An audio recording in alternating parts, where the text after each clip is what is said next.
안녕하세요. 오늘은 정혜래 가업승계 명의신탁 환원에 대해서 대표님들에게 중요한 내용을 좀 체크해 드리려고 또 영상 올리게 됐습니다. 일단은 그 명의신탁, 주식의 명의신탁이라는 게 왜 발생을 했는지 한번 알아보도록 하겠습니다.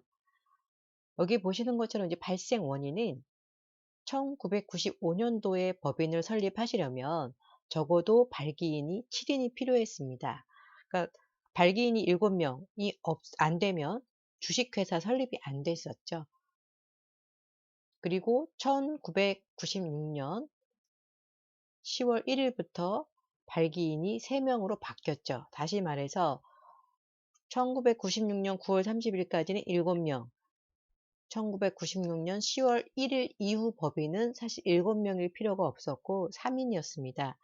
하지만 3인이라 하더라도 아직 안정성이 입증되지 않은 신설 법인에 자금을 투자하는 사람들은 찾기가 어려웠겠죠. 이 회사가 안전하게 오랫동안 영위했다면 그런 실적을 믿고 주주들이 투자를 하겠지만 그런 투자 실적이 없는 어떤 성장의 증거가 없는 안전성이 보증이 되지 않는 회사에 어떤 사람이 자금을 투자해서 주주로서 자금을 투자한다는 것은 현실적으로 어려운 일이겠죠.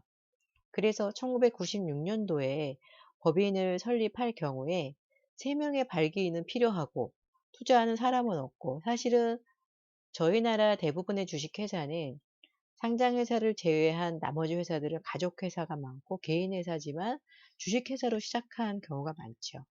그러다 보니 3명의 발기인을 맞추기 위해서 부득이 직원, 친척, 친구 이런 분들한테 그냥 이름만 좀 빌려줘 이렇게 해서 발기인 요건을 마친 경우가 상당히 많았습니다.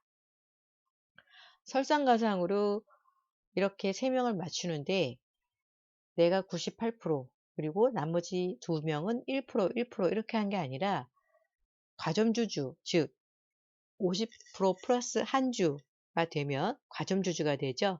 그렇다면 과점주주는 법인이 국세를 체납했을 경우에 내 비율만큼 국세에 대한 납부에 대한 의무를 갖게 되죠. 하지만 대부분의 회사들은 이렇게 3인의 요건을 맞추면서 과점주주 회피 때문에 본인은 49% 혹은 50%, 나머지 2명이 30%, 뭐 20%, 25% 이렇게 한 경우도 상당히 많더라고요. 또 어처구니 없게 과점주주를 회피한다고 하시고는 내가 40, 동생이 30, 또 뭐 어머님이 30 이런 식으로 사실은 특수관계인, 즉 친족인 경우에는 사촌까지 또 인척인 경우에는 육촌까지 특수관계인인데 그런 내용을 잘 모르시고 이렇게 가족으로 또 분산한 경우가 많으세요. 가족으로 분산한 경우는 뭐가 문제냐면 뭐 그 당시에 실제 조금이라도 투자를 하셨던 뭐 명의만 빌렸던 주식을 대표님이 그때 주셨던 간에 지금에 와서 다시 찾아오려고 혹은 사오려고 할 때 가족 간에는 특수관계인이기 때문에 주가를 95% 미만으로 다운한다면 그 금액에 대해서는 파시는 분은 양도세를 낮출 목적으로 해서 파신 분은 파신 분대로 또 사신 분들은 싸게 사와서 이익을 받기 때문에 그거에 대한 증여세. 그래서 양쪽으로 세금을 물게 돼 있어요. 가장 억울한 케이스죠. 그래서 저희가 지금도 주식이동 하면서 제일 어려운 게 사실은 그 당시에 명의만 빌려서 내가 어머님 앞으로, 뭐 동생 앞으로 이렇게 한 경우가 많으세요. 근데 지금에 와서 이걸 가지고 오려고 하다 보니까 일단은 주가가 너무 많이 올랐죠. 5천 원짜리가 뭐 10만 원, 20만 원, 30만 원 그 이상 되는 회사들도 있고 그래서 이거를 사실 그때 내가 빌려준 거니까 신탁해지로 해와야지 했는데 가족 간이니까 이거 증명하기가 상당히 어렵고 잘 안 믿어준다는 거죠. 그러면 내가 일정 보상을 하고 사와야지. 근데 가족이기 때문에 싸게 사올 수가 없어요. 아까 말씀드린 것처럼 파신 분은 파신 분대로, 사오신 분은 사오신 분대로 세금을 납부하기 때문에 굉장히 어렵다는 거죠. 2001년도부터는 발기인 기준이 1인이었습니다. 그럼에도 불구하고 2001년 이후 법인 중에서 신탁 주식이 굉장히 많아요. 왜 이럴까요?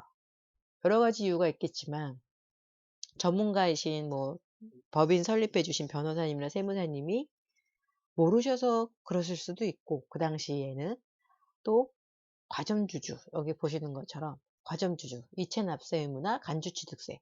간주취득세라는 거는 과점주주가 처음부터 과점주주이신 이제 분이 법인에서 부동산을 구입했을 때는 간주취득세라는 게 없어요. 그런데 과점주주가 아니다가 내가 주식을 사업으로 해가지고 과점주주가 됐어요.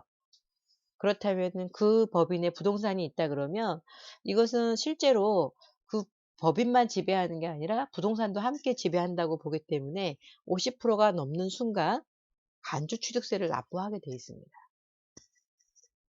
그래서 예전에 설립할 때 이렇게 주식을 다른 사람 명의로, 혹시는 또 실제로 주신 경우도 있죠. 그렇게 주시고 나서 지금에 와서 이 주식을 회수해 오실 때 이런 간주취득세 문제가 발생이 됩니다.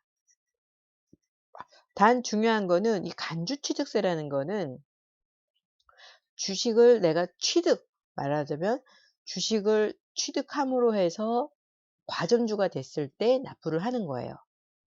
역으로 말하자면 취득을 안 했는데도 과점주가 될 수가 있어요. 어떤 경우냐면 명의신탁 주식을 내가 신탁 관계를 해지해서 과점주가 됐다. 이거는 내가 주식을 취득한 게 아니죠. 원래 내 거가 다시 내 걸로 온 거기 때문에 이 경우는 과점주로서 간주취득세 납부하지 않습니다. 또 한 가지는 내가 원래 50%였어요. 50% 플러스 1주니까 50%까지는 과점주주가 아니겠죠. 50%였는데 내가 주식을 취득한 게 아니라 나머지 다른 주주가 주식을 소각을 했어요. 감자를 했어요. 그래서 주식이 없어졌어요. 만주였는데 2,000주 가지신 분이 나는 이제 주주로서 더 이상 주주로서 행사하기보다는 현재의 이익을 내가 실현하고 가고 싶다. 나는 이 주식을 감자나 소각을 하고 싶다라고 해서 법인에 또 매각을 하실 수도 있고, 그렇게 해서 주식을 소각하거나 팔거나 하고 이제 나가셨어요. 그래서 내가 상대적으로 그러니까 매각을 했을 때는 사실 지분 변동이 없습니다. 근데 감자나 소각을 하게 되면 그 주식이 없어지잖아요. 없어지니까 만주에서 2,000주가 없어졌어요. 나는 원래 5,000주였는데. 그러면은 자연적으로 전체 주식이 8,000주가 되니까 내 지분이 올라가죠. 그러면 50에서 60%가 될 수도 있고, 그 이상, 예를 들면 아주 극단적으로 내가 50%였고 50%인 다른 주주가 있었는데 이 주주가 50% 그 주식을 감자하거나 소각을 해버렸다. 그러면 어떻게 돼요? 만주에서 5,000주 없어졌으니까 우리 법인의 주식은 5,000주죠. 그러면 5,000주 갖고 있는 내가 100%가 되는 거예요.